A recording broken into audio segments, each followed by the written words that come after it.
La crise de la culture. 8 exercices de pensée politique. Hannah Arendt. Ich habe nie in meinem Leben irgendein Volk oder Kollektiv geliebt, weder das Deutsche noch das Französische noch das Amerikanische, noch etwa die Arbeiterklasse oder was es sonst so noch gibt. Qu'est-ce que la liberté? Partie 1. Soulever la question « Qu'est-ce que la liberté ?» semble une entreprise désespérée. Tout se passe comme si des contradictions et des antinomies sans âge attendaient ici l'esprit pour le jeter dans des dilemmes logiquement insolubles, de sorte que, selon le parti adopté, il devient aussi impossible de concevoir la liberté ou son contraire que de former la notion d'un cercle carré. Sous sa forme la plus simple, la difficulté peut être résumée comme la contradiction entre notre conscience, qui nous dit que nous sommes libres et par conséquent responsables, et notre expérience quotidienne dans le monde extérieur où nous nous orientons d'après le principe de causalité. Dans toutes les choses pratiques, et spécialement dans les choses politiques, nous tenons la liberté humaine pour une vérité qui va de soi, et c'est sur cet axiome que les lois reposent dans les communautés humaines, que les décisions sont prises, que les jugements sont rendus. Dans tous les champs de travail scientifique et théorique, au contraire, nous procédons d'après la non moins évidente vérité du nihil ex nihilo, du nihil sine causa, c'est-à-dire en supposant que même nos propres vies sont, en dernière analyse, soumises à des causes, et que, s'il doit y avoir en nous-mêmes un moi ultimement libre, celui-ci, en tout cas, n'apparaît jamais sans équivoque dans le monde phénoménal et ne peut donc jamais devenir l'objet d'une assertion théorique. D'où le fait que la liberté tourne au mirage au moment où la psychologie pénètre dans son domaine réputé le plus intime. Car le rôle que la force joue dans la nature, comme cause du mouvement, a pour contrepartie dans la sphère mentale le motif comme cause de la conduite. Il est vrai que l'épreuve de la causalité, la prévisibilité de l'effet, si toutes les causes sont connues, ne peut être appliquée au domaine des affaires humaines. Mais cette imprévisibilité pratique n'est pas une preuve de la liberté. Elle signifie simplement que nous ne sommes jamais en mesure de connaître toutes les causes qui entrent en jeu. Cela, d'une part, simplement à cause du grand nombre des facteurs, mais aussi parce que les motifs humains, à la différence des forces naturelles, demeurent cachés à tous les regards, à l'observation des autres hommes comme à l'introspection. La plus grande clarification dans ces obscurités, nous la devons à Kant et à son idée que la liberté n'est pas plus contestable pour le sens interne et à l'intérieur du champ de l'expérience interne qu'elle ne l'est au sens par lesquels nous connaissons et comprenons le monde. Que la causalité soit ou non à l'œuvre au sein de la nature et de l'univers, c'est certainement une catégorie de l'esprit de mettre de l'ordre dans toutes les données sensorielles, quelle que puisse être leur nature, et c'est ainsi qu'il rend l'expérience possible. C'est pourquoi l'antinomie entre la liberté pratique et la non-liberté théorique, toutes deux également évidentes dans leurs champs respectifs, ne renvoie pas simplement à une dichotomie entre la science et l'éthique, mais se trouve dans les expériences de la vie quotidienne, où la science et l'éthique, à la fois, ont leur point de départ respectif. Ce n'est pas la théorie scientifique, mais la pensée elle-même, dans son activité de compréhension pré-scientifique et pré-philosophique, qui semble dissoudre et anéantir la liberté sur laquelle est fondée notre conduite pratique. Car dès que nous réfléchissons sur un acte qui a été entrepris avec la conviction que nous sommes un agent libre, il semble tomber sous l'emprise de deux sortes de causalité. D'un côté, la causalité de la motivation interne, et de l'autre, celle du principe causal qui régit le monde extérieur. Kant sauva la liberté de cette double atteinte en distinguant entre une raison pure ou théorique et une raison pratique, dont le centre est le libre arbitre. Et ici, il importe de se souvenir que l'agent du libre arbitre, qui est pratiquement de la plus haute importance, n'apparaît jamais dans le monde phénoménal, ni dans le monde extérieur de nos cinq sens, ni dans le champ du sens interne, grâce auquel je me sens moi-même. Cette solution, opposant l'impératif de la volonté à la compréhension de la raison, est assez ingénieuse et peut même suffire à établir une loi morale dont la cohérence logique n'est aucunement inférieure à celle des lois naturelles. mais elle fait peu pour éliminer la difficulté la plus grande et la plus dangereuse, à savoir que la pensée elle-même, aussi bien sous sa forme théorique que sous sa forme pré-théorique, fait disparaître la liberté. Sans compter le fait qu'il devrait paraître étrange que la faculté de la volonté, dont l'activité essentielle consiste à commander, soit le refuge de la liberté. Pour la question de la politique, le problème de la liberté est crucial, et aucune théorie politique ne peut prétendre demeurer indifférente au fait que ce problème a conduit au cœur du bois obscur où la philosophie s'est égarée. C'est la thèse des considérations suivantes que la raison de cette obscurité est que le phénomène de la liberté n'apparaît pas du tout dans le domaine de la pensée, que ni la liberté ni son contraire ne sont expérimentés dans le dialogue entre moi et moi-même, au cours duquel surgissent les grandes questions philosophiques et métaphysiques, et que la tradition philosophique, dont nous considérons plus tard l'origine à ce point de vue, a faussé, au lieu de la clarifier, l'idée même de la liberté telle qu'elle est donnée dans l'expérience humaine, en la transposant de son champ originel, le domaine de la politique et des affaires humaines en général, à un domaine intérieur, la volonté, où elle serait ouverte à l'introspection. Comme première et préliminaire justification de cette approche, on peut remarquer qu'historiquement, le problème de la liberté a été la dernière des grandes questions métaphysiques traditionnelles, comme l'être, le néant, l'âme, la nature, le temps, l'éternité, etc., à devenir thème de la recherche philosophique. Il n'y a pas de préoccupation concernant la liberté dans toute l'histoire de la grande philosophie, depuis les présocratiques jusqu'à Plotin, le dernier philosophe antique. Et quand la liberté fit sa première apparition dans notre tradition philosophique, ce fut l'expérience de la conversion religieuse, de saint Paul d'abord, de saint Augustin ensuite, qui la suscita. Le champ où la liberté a toujours été connue, non comme un problème certes, mais comme un fait de la vie quotidienne, est le domaine politique. Et même aujourd'hui, que nous le sachions ou non, la question de la politique et le fait que l'homme possède le don de l'action doit toujours être présente à notre esprit quand nous parlons du problème de la liberté. Car l'action et la politique, parmi toutes les capacités et possibilités de la vie humaine, sont les seules choses dont nous ne pourrions même pas avoir l'idée sans présumer, au moins, que la liberté existe. Et nous pouvons toucher à une seule question politique sans mettre le doigt sur une question où la liberté humaine est en jeu.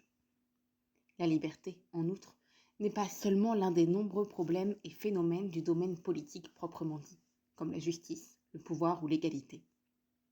La liberté, qui ne devient que rarement, dans les périodes de crise ou de révolution, le but direct de l'action politique, est réellement la condition qui fait que des hommes vivent ensemble dans une organisation politique. Sans elle, la vie politique comme telle serait dépourvue de sens. La raison d'être de la politique est la liberté, et son champ d'expérience est l'action. Cette liberté que nous prenons pour allant de soi dans toute théorie politique, et que même ceux qui louent la tyrannie doivent encore prendre en compte, est l'opposé même de la liberté intérieure. Cet espace intérieur dans lequel les hommes peuvent échapper à la contrainte extérieure et se sentir libres. Ce sentiment interne demeure sans manifestation externe et de ce fait, par définition, ne relève pas de la politique. Quelle que puisse être sa légitimité, et si éloquemment qu'on ait pu le décrire dans l'Antiquité tardive, il est historiquement un phénomène tardif, et il fut à l'origine le résultat d'une retraite hors du monde, dans laquelle des expériences mondaines furent transformées en expériences intérieures au moi. Les expériences de la liberté intérieure sont dérivées en ceci qu'elles présupposent toujours un repli hors du monde, où la liberté était refusée, dans une intériorité à laquelle nul autre n'a accès. L'espace intérieur, où le moi est à l'abri du monde, ne doit pas être confondu avec le cœur ou l'esprit qui existe et fonctionne, tous deux seulement, en interrelation avec le monde.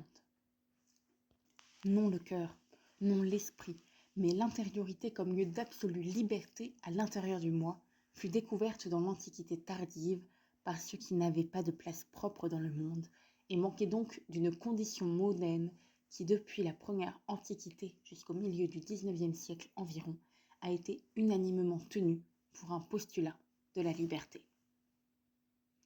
Le caractère dérivé de cette liberté intérieure, ou de la théorie selon laquelle la région propre de la liberté humaine est le domaine intérieur de la conscience, apparaît plus clairement si nous remontons à ses origines. Ce n'est pas l'individu moderne et son désir de se déployer, de se développer et de s'épanouir, et sa peur justifiée que la société n'absorbe le meilleur de son individualité et son insistance énergique sur l'importance du génie et de l'originalité, mais les sectes populaires et vulgarisatrices de l'Antiquité tardive, qui n'ont de commun avec la philosophie que le nom, qui sont représentatives à cet égard.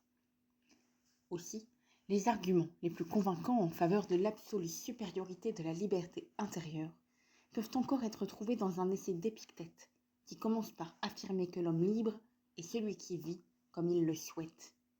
Définition qui fait étrangement écho à une phrase de la Politique d'Aristote, où l'affirmation « la liberté pour un homme signifie faire ce qu'il désire » est placée dans la bouche de ceux qui ne savent pas ce qu'est la liberté.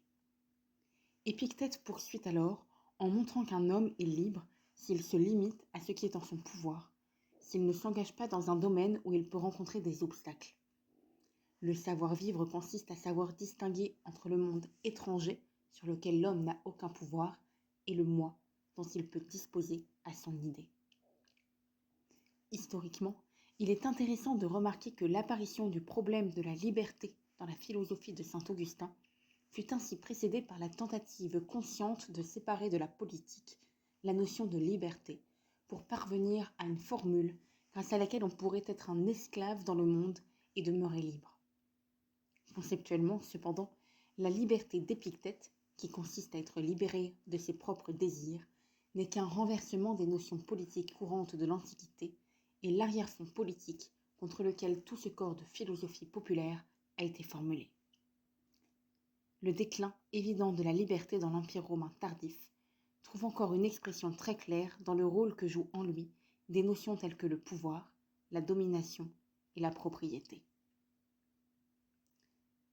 D'après la pensée antique, l'homme ne pouvait se libérer de la nécessité qu'en exerçant un pouvoir sur d'autres hommes, et il ne pouvait être libre que s'il possédait un lieu, un foyer dans le monde.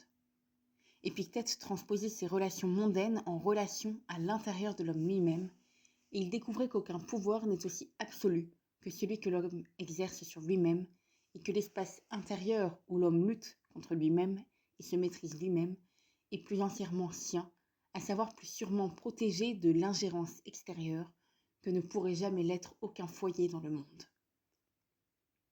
Par conséquent, en dépit de la grande influence que le concept d'une liberté intérieure non politique a exercée sur la tradition de la pensée, il semble qu'on puisse affirmer que l'homme ne saurait rien de la liberté intérieure s'il n'avait d'abord expérimenté une liberté qui soit une réalité tangible dans le monde. Nous prenons conscience d'abord de la liberté ou de son contraire dans notre commerce avec d'autres, non dans le commerce avec nous-mêmes. Avant de devenir un attribut de la pensée ou une qualité de la volonté, la liberté était comprise comme le statut de l'homme libre qui lui permettait de se déplacer, de sortir de son foyer, d'aller dans le monde et de rencontrer d'autres gens en actes et en paroles. Il est clair que cette liberté était précédée par la libération. Pour être libre, l'homme doit s'être libéré des nécessités de la vie. Mais le statut d'homme libre ne découlait pas automatiquement de l'acte de libération. Être libre exigeait, outre la simple libération, la compagnie d'autres hommes dont la situation était la même et demandait un espace public commun où les rencontrer. Un monde politiquement organisé, en d'autres termes, où chacun des hommes libres puisse s'insérer par la parole et par l'action. Manifestement, la liberté ne caractérise pas toute forme de rapport humain et toute espèce de communauté. Là où des hommes vivent ensemble mais ne forment pas un corps politique, par exemple dans les sociétés tribales ou dans l'intimité du foyer, les facteurs réglant leurs actions et leur conduite ne sont pas la liberté, mais les nécessités de la vie et le souci de sa conservation. En outre, partout où le monde fait par l'homme ne devient pas scène pour l'action et la parole, par exemple dans les communautés gouvernées de manière despotique qui exilent leurs sujets dans l'étroitesse du foyer et empêchent ainsi la naissance d'une vie publique, la liberté n'a pas de réalité mondaine. Sans une vie publique politiquement garantie, Il manque à la liberté l'espace mondain où faire son apparition. Certes, elle peut encore habiter le cœur des hommes comme désir, volonté, souhait ou aspiration. Mais le cœur humain, nous le savons tous, est un lieu très obscur. Et tout ce qui se passe dans son obscurité ne peut être désigné comme un fait démontrable. La liberté comme fait démontrable et la politique coïncident et sont relatives l'une à l'autre comme deux côtés d'une même chose. Cependant, c'est précisément cette coïncidence de la politique et de la liberté qui ne va plus de soi à la lumière de l'expérience politique qui est aujourd'hui la nôtre. La montée du totalitarisme, sa revendication d'avoir subordonné toutes les sphères de la vie aux exigences de la politique et sa non-reconnaissance logique des droits civils, surtout des droits de la vie privée et du droit à être libéré de la politique, nous font douter non seulement de la coïncidence de la politique et de la liberté, mais encore de leur compatibilité. Nous sommes enclins à croire que la liberté commence où la politique finit, parce que nous avons vu que la liberté avait disparu là où des considérations soi-disant politiques l'emportaient sur tout le reste. Le credo libéral « moins il y a de politique, plus il y a de liberté » n'était-il pas juste au fond? N'est-il pas vrai que l'espace laissé à la liberté est d'autant plus vaste qu'il restreint l'espace occupé par le politique? En fait, n'avons-nous pas raison de mesurer l'extension de la liberté dans une communauté politique donnée à l'ampleur du champ qu'elle laisse libre aux activités non politiques en apparence, libre entreprise économique ou liberté de l'enseignement, de la religion ou des activités culturelles et intellectuelles? N'est-il pas vrai que nous croyons tous d'une manière ou d'une autre que la politique n'est compatible avec la liberté que par ce, et pour autant, qu'elle garantit une possibilité de se libérer de la politique? Cette définition de la liberté politique comme possibilité de libération de la politique ne nous est pas simplement imposée par nos expériences les plus récentes. Elle a joué un grand rôle dans l'histoire de la théorie politique. Il suffit de remonter aux penseurs politiques du XVIIe et du XVIIIe siècle, qui, très souvent, identifièrent simplement la liberté politique avec la sécurité. Le plus haut but de la politique, la fin du gouvernement, était de garantir la sécurité. La sécurité, à son tour, rendait la liberté possible, et le mot liberté désignait une quintessence des activités qui se produisaient en dehors du domaine politique. Même Montesquieu, bien qu'il eût sur l'essence de la politique une opinion non seulement différente, mais beaucoup plus haute que Hobbes ou Spinoza, pouvait encore, à l'occasion, poser comme équivalente la liberté politique et la sécurité. L'essor des sciences politiques et sociales au XIXe et XXe siècle a même élargi le fossé entre la liberté et la politique. Car le gouvernement, qui depuis le début de l'âge moderne avait été identifié avec le domaine total du politique, était maintenant considéré comme le protecteur désigné moins de la liberté que du processus de la vie, des intérêts, de la société et de ses individus. La sécurité demeurait le critère décisif, mais non la sécurité de l'individu, relativement à la mort violente, comme chez Hobbes, où la condition de toute liberté est le fait d'être libéré de la peur, mais une sécurité qui devait permettre un développement ininterrompu du processus vital de la société envisagée comme un tout. Ce processus vital n'est pas lié à la liberté, mais suit une nécessité qui lui est immanente. Et il ne peut être appelé libre qu'au sens où nous disons qu'un fleuve qu'il coule librement. Ici, la liberté n'est même pas le but non politique de la politique, mais un phénomène marginal, qui constitue en quelque sorte la limite que le gouvernement ne doit pas franchir, à moins que ne soit en jeu la vie elle-même, ses nécessités et ses intérêts immédiats. Ainsi, non seulement nous, qui avons nos raisons pour nous défier de la politique, s'il s'agit d'assurer la liberté, mais l'époque moderne tout entière, avons séparé liberté et politique. Je pourrais même remonter plus profondément dans le passé et évoquer de vieux souvenirs et de vieilles traditions.